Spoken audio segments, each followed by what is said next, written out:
नमस्कार, मैं हूं अनुपम मिश्रा। नीतीश का यूपी प्रेम। जी हां, उत्तर प्रदेश में सियासी गोटियां राजनेताओं ने खेलनी शुरू कर दी हैं। भले ही विधानसभा चुनाव में अभी वक्त हो, लेकिन नीतीश कुमार की अगर बात करें तो जेडीयू ने जिस तरीके से अपनी प्लानिंग की है, खासतौर से नीतीश कुमार की, क्योंकि 12 तारीख को उत्तर प्रदेश में आना, वाराणसी में यानी कि मोदी के गढ़ में आके ललकारना और उसके बाद कल फिर लखनऊ आना, यह जाहिर करता है कि नीतीश का यूपी प्रेम कुछ न कुछ तो है। और इसके मायने भी क्या हैं यह भी हम समझेंगे। लेकिन उत्तर प्रदेश की सियासत में नीतीश कुमार का आना, अपना कद बढ़ाना और आने वाले वक्त में अपने आप को किस तरीके से प्रोजेक्ट करना, यह कई सवालों को खड़ा करता है।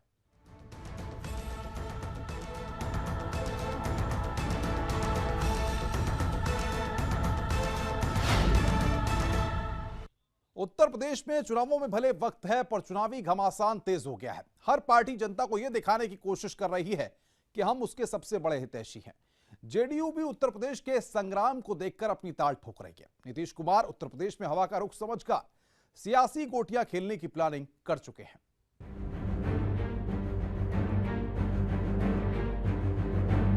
सबसे बड़े प्रदेश के चुनाव में भले वक्त हो, पर सियासत के सिक्कों ने तराजू में खुद को तौलना शुरू कर दिया है। यूपी की राजनीति में सत्रह की जंग का शोर जोरों पर है। कोई किसी को मात देने को बेताब नजर आता है, तो कोई साइकिल की हवा निकालने को तैयार दिखता है। हाथ नई रणनीति के साथ मैदान में उतरने को बेताब है, तो कमल 14 की तस्वीर को रिपीट करने का सपना संजोए है।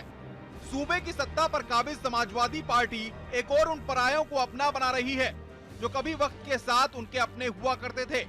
शुरुआत बेनी बाबू और किरणपाल से तो हो चुकी है, न जाने अब ये सिलसिला कहां जाकर थमेगा। पर जाति के खेल में उलझी यूपी की सियासत में कुछ भी कहना मौसम के बदलने जैसा होता है।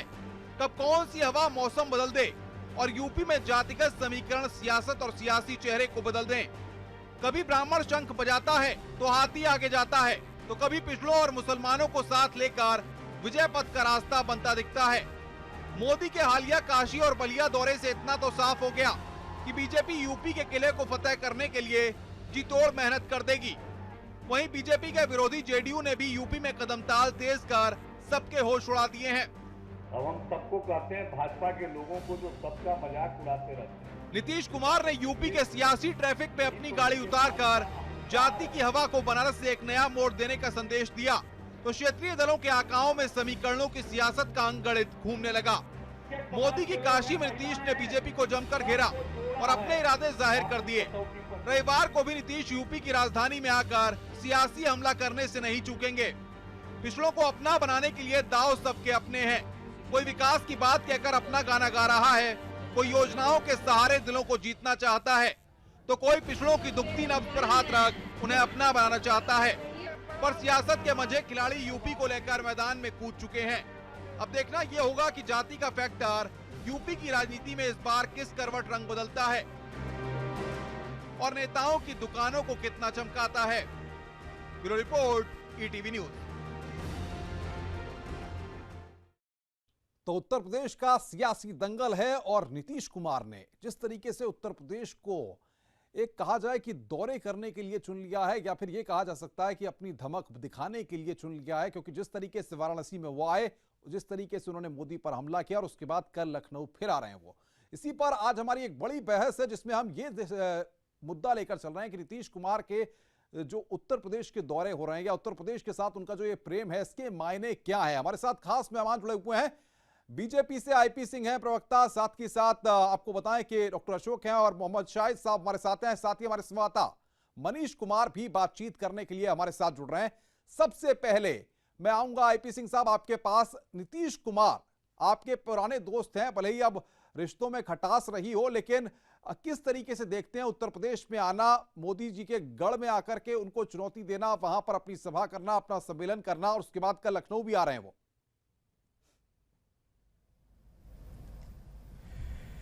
देखिए, श्री नीतीश कुमार जी बिहार के मुख्यमंत्री हैं और जब बीजेपी के साथ वो गठबंधन में थे तो बिहार में वो बड़े भाई की भूमिका में थे जी। 119 सीटें जीतकर वो सरकार चला रहे थे। भारतीय जनता पार्टी के 94 विधायक थे और ठीक ठीक से उसका नेतृत्व अगर किसी के मजबूती से हाथ में था तो वो नीतीश कुमार थे, क्योंकि नीतीश कुमार को पंडित अटल बिहारी वाजपेयी ने 15 दिन का पहली बार मुख्यमंत्री बनाकर एक उनकी लीडरशिप को मजबूत किया था, केंद्रीय मंत्री बनाया था और बच्चे की तरह पाल पोस कर राजनीतिक क्षेत्र में एक स्थान दिया। आज नीतीश कुमार जो बिहार के मुख्यमंत्री हैं, वो एक गठबंधन की सरकार चला रहे हैं, बीजेपी के साथ थे तो बड़े भाई की भूमिका में थे, आज वो मध्यम भाई की भूमिका में है। पहले स्थान पर आरजेडी के नेता श्री लालू प्रसाद यादव जी हैं और बड़े भाई की भूमिका वो अदा कर रहे हैं। और उनके साथ पहली बार पिछलग्गू पार्टी कोई सरकार में शामिल हुई एक करीब 300 साल बाद, तो कांग्रेस थी और कांग्रेस ने देश के इतिहास में पहली बार हिंदी बेल्ट में बिहार में समझौता करने का काम किया। तो नीतीश कुमार को यह तय करना होगा, क्या उनके गठबंधन ने यह फैसला ले लिया, क्या उनके महागठबंधन ने यह फैसला कर दिया कि आप उत्तर प्रदेश जाइए, आप पश्चिम बंगाल जाइए, आप असम जाइए। इस तरीके की नहीं है कि नीतीश कुमार चाहते हैं कि बीजेपी को किसी तरह से उत्तर प्रदेश में आने से रोका जाए, इसीलिए एक दीवार बनकर खड़े होना चाहते हैं आपके सामने, आप क्या कहेंगे? निकलना मैं समझता हूं, ये दोनों उनके जो दल हैं, उनके पेट में बात सालती होगी, पेट में दर्द भी हो रहा होगा। सिंह साहब, सवाल मेरा यह है कि बीजेपी के सामने नीतीश कुमार उत्तर प्रदेश में एक दीवार बनकर खड़े होना चाहते हैं, इस तरह की भी चर्चाएं हैं, क्या कहेंगे आप?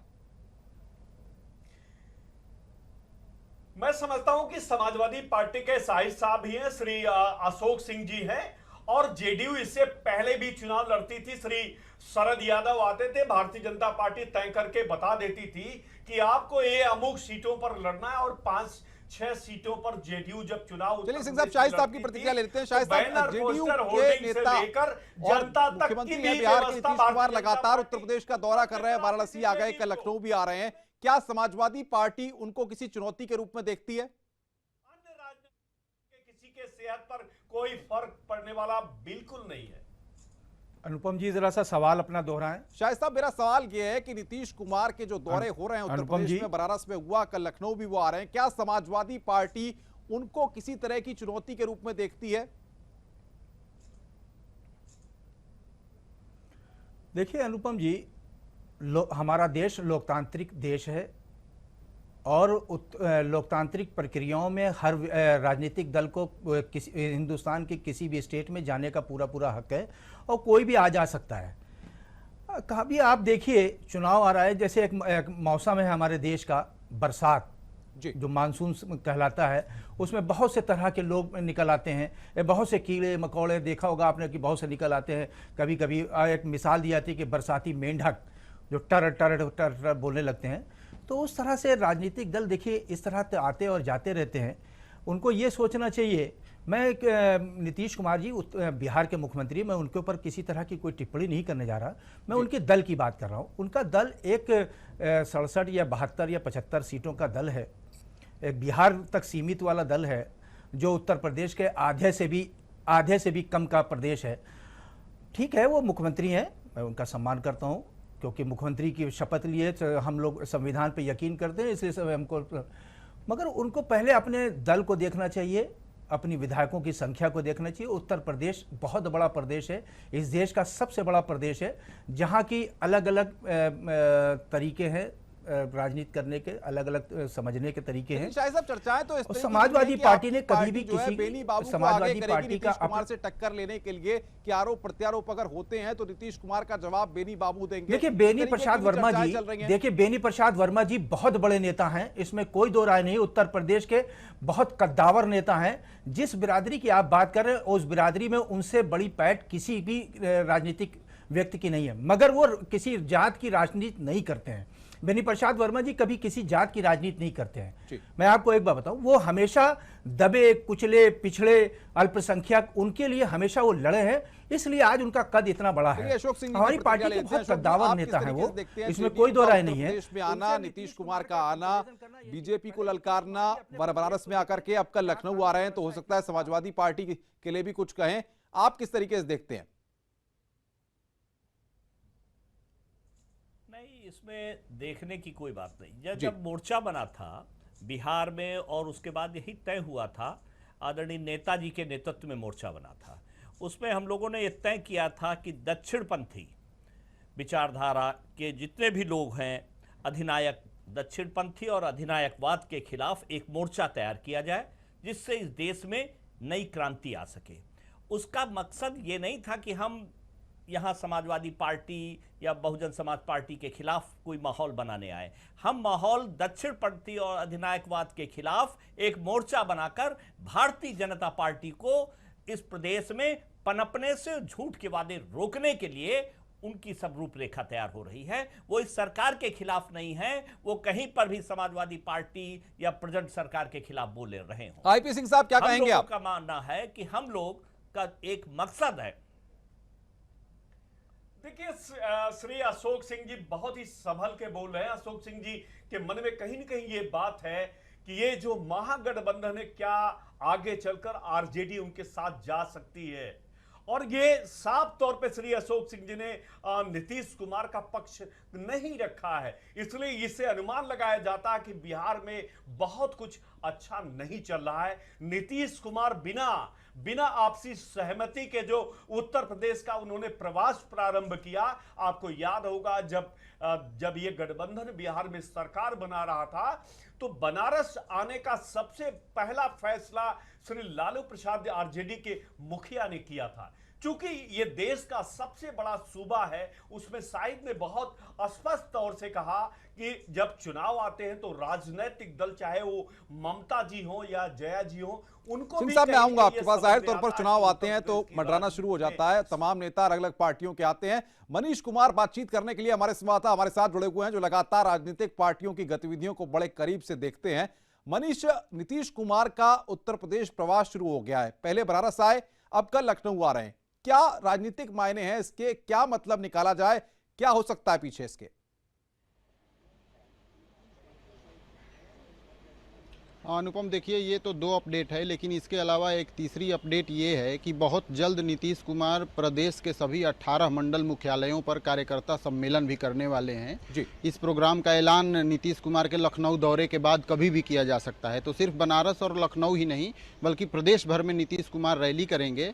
और उन्होंने स्पष्ट कर दिया है, उनकी पार्टी ने स्पष्ट कर दिया है कि वो 2017 का चैलेंज लेके नहीं चल रहे हैं, बल्कि 2019 का चैलेंज लेके चल रहे हैं। और 2019 में जो चुनाव होगा उसको वो बिहार में हुए विधानसभा के हालिया चुनाव के तर्ज पर लड़ना चाहते हैं, जिसमें भाजपा के विपक्ष में खड़ी सभी फोर्सेज को वो एक छाते के नीचे ले आना चाहते हैं। हालांकि इनमें इतनी मत विभिन्नता है कि एक बार पहले ये हो चुका है और मुलायम सिंह की समाजवादी पार्टी उससे अलग हो चुकी गठबंधन बनने से ऐन पहले बिहार चुनाव में।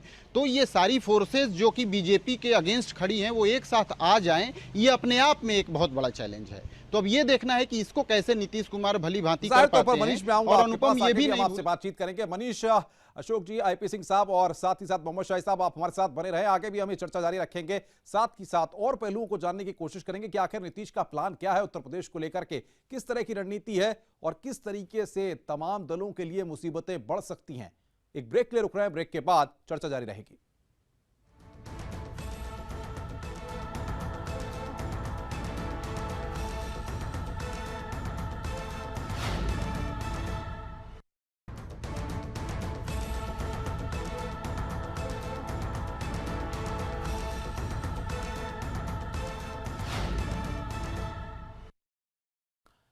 ये सब जानते हैं कि उत्तर प्रदेश की राजनीति जाति आधारित है, जातिगत समीकरणों पर पूरी डिपेंड है उत्तर प्रदेश की राजनीति। इसीलिए तमाम राजनीतिक दल विभिन्न जातियों पर डोरे डालकर उन्हें अपने पाले में करना चाहते हैं। जेडीयू, नीतीश कुमार कहीं ना कहीं पिछड़ों को अपने साथ लेकर अपनी ताकत को दर्शाना चाहते हैं आने वाले वक्त के लिए, भले ही 2017 की बात कर लें या 2019 को लेकर के। लेकिन बीजेपी को भी नीतीश कुमार घेरना चाहते हैं। इसी सब मुद्दे को लेकर के हम बड़ी चर्चा कर रहे हैं। हमारे साथ कुछ खास मेहमान इस पूरी चर्चा में जुड़े हुए हैं। आईपी सिंह बीजेपी प्रवक्ता हमारे साथ हैं, मोहम्मद शाहिद साहब हमारे साथ जुड़े हुए हैं, साथ ही साथ अशोक सिंह और मनीष कुमार हमारे संवाददाता जुड़े हुए हैं। सबसे पहले आईपी सिंह साहब, आपके पास आऊंगा, किस तरीके से देख रहे हैं? बीजेपी को घेरने की एक कोशिश हो रही है, 2019 के लिए ही एक कोशिश भले ही हो रही हो, लेकिन कहीं ना कहीं ये असर डालेगी। बीजेपी क्या कहीं ना कहीं इससे प्रभावित होगी? बीजेपी पर असर पड़ेगा इसका?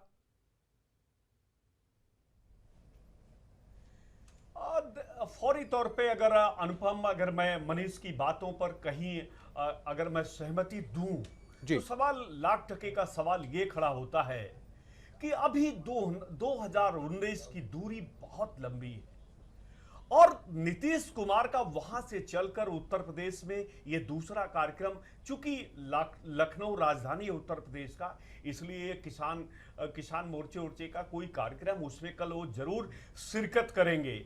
लेकिन अगर इस कार्यक्रम को 2019 से जोड़ा जाए तो इस बार मैं फिर बार बार अपनी बात को, लेकिन बनारस में आके तो मोदी जी पे ही जम के गरजे है ना सिंह साहब, बनारस में आकर के मोदी जी पे ही तो गरजे हैं, वहां पर आने की क्या जरूरत थी? तो और भी कही सकते थे ना।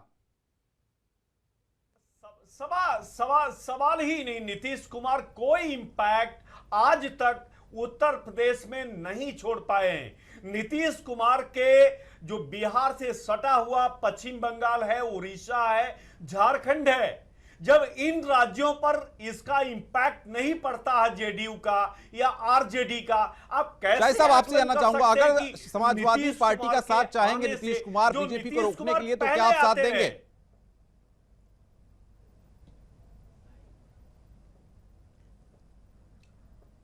अनुपम जी, मैं आवाज नहीं आ रही आपकी। शाहिद साहब, मेरा सीधा सवाल है, क्या बीजेपी को रोकने के लिए अगर जेडीयू नीतीश कुमार आपका साथ चाहेंगे तो आप साथ देंगे? उन्होंने कहा कि बीजेपी को रोकने के लिए अगर वो आपका साथ आरजेडी जेडीयू चाहेगी तो आप देंगे, ये प्रश्न है अनुपम जी का। शाहिद जी बोलिए। अच्छा, आप हमको बता रहे हैं? हाँ अनुपम, हाँ अनुपम जी बोलिए आप। देखिए, हाँ आवाज आ गई जी, आ गई। हाँ, जरा सा सवाल अपना दोहरा दीजिए। शाहिद साहब, मेरा सवाल यह है कि बीजेपी को रोकने के लिए अगर जेडीयू आपकी पार्टी का साथ मांगती है तो क्या आप साथ देंगे, चाहे 17 की बात हो चाहे 19 की बात हो?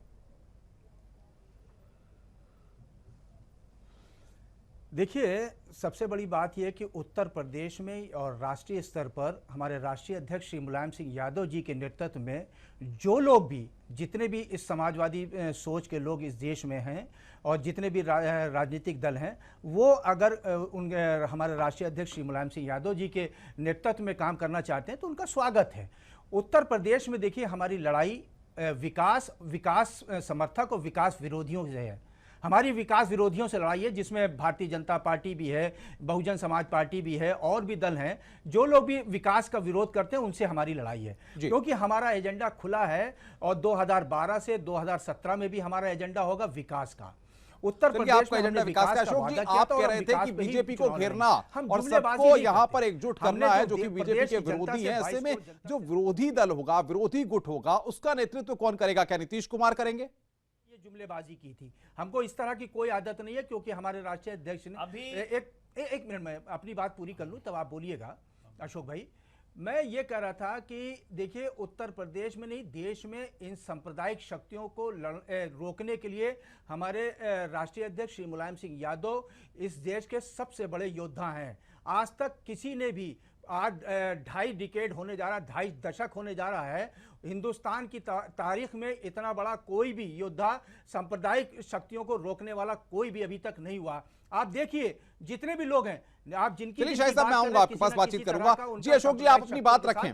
समझौता रहा है, चाहे वो जेडीयू रही हो, चाहे वो बहुजन समाज पार्टी रही हो, ये लोग सिर्फ दिखावा करते हैं, सांप्रदायिक शक्तियों से लड़ाई नहीं करते। मजहब के आधार पर राजनीति करती है समाजवादी पार्टी। मजहब की राजनीति सिर्फ कौन कर रहा है? आईपी सिंह साहब, मैं अशोक जी से सवाल पूछा, अशोक जी अपना जवाब दीजिए। आप अशोक जी, किसके नेतृत्व में आप बीजेपी के विरोध में उतरेंगे? किसके नेतृत्व में? कौन होगा? जो विरोधी ताकतें एक होंगी तो किसका नेतृत्व होगा? शक्तियों का बढ़ावा मिला है और कांग्रेस अनुपम भाई, इस सबसे देश के मुसलमानों अफसोस की बात यह है कि आज जो दहशत का माहौल है देश के अंदर, कभी नहीं समझा, जब से 2014 में सरकार बनी करने और उस दिन से आज तक आप देखिए देश का माहौल, यहाँ तक कि उत्तर प्रदेश के आईपी सिंह साहब, मैं आपके पास आऊंगा, शाहिद साहब आपके पास आऊंगा, बातचीत करूंगा। यहाँ पर अशोक जी से हम जानना चाहेंगे नेतृत्व किसका होगा? आईपी सिंह साहब, मोहम्मद शाहिद साहब, बात सुनिए जरा, बात सुनिए। इस तरह से डिबेट नहीं होती है, बात सुनिए मेरी बात को जरा आप गंभीरता से। अशोक जी, सवाल मेरा आपसे, आप जवाब दीजिए। भारतीय जनता पार्टी की सरकार जब से केंद्र में बनी है, आप देखिए इस देश में एक नया एक दहशत का माहौल पैदा हुआ है। अशोक जी, आप बोलिए। पर पहले भी कह चुका हूं कि ये विचार, एक एक विचारधारा बनी थी, हमने पहले भी कहा था, एक विचारधारा बनी थी कि पूरे देश में दक्षिण मेरा सीधा सवाल है, घुमाइए मत, नेतृत्व किसका होगा? नीतीश कुमार का होगा? जिसमें मुलायम सिंह के नेतृत्व में एक पूरा माहौल खड़ा हुआ था। किन्हीं कारणों बस बिहार के चुनाव में आदरणीय नेताजी उसके बाहर गए, लेकिन आज भी जो नीतीश जी यहां आ रहे हैं वो कल अपनी पार्टी का उनका सम्मेलन था, कोई चुनावी सम्मेलन नहीं था।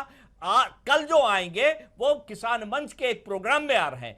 हमारी लड़ाई जो है, हमारा मोर्चा बनाने का आज भी प्रयास है कि आदरणीय नेताजी, ये सारे लोग, नीतीश जी कभी ये नहीं कह रहे कि हमारे नेतृत्व में चलो, बहुत बहुत शुक्रिया। मोहम्मद शाहिद साहब आपका भी बहुत बहुत शुक्रिया, मनीष आपका भी बहुत बहुत शुक्रिया। तो राजनीतिक बयानबाजी का दौर शुरू हो चुका है। नीतीश कुमार उत्तर प्रदेश के दौरे पर एक बार फिर आ रहे हैं कल लखनऊ में, भले ही कोई कार्यक्रम ही क्यों ना हो, लेकिन यहां पर लखनऊ में आकर के बयानबाजी करना, विरोधियों को कोसना, एक संदेश दूर तक जाता है। और 2019 में अगर सब लोग एक मिलकर बीजेपी को घेरने की रणनीति पर काम कर रहे हैं तो इसके भी मायने कई हैं। यानी कि उत्तर प्रदेश को जीतना है, उत्तर प्रदेश के लोगों को जीतना है, उत्तर प्रदेश में अपनी पैठ बनानी है, यह भी एक संदेश दूर तलक है। हमारी खास पेशकश में फिलहाल इतना ही। नमस्कार।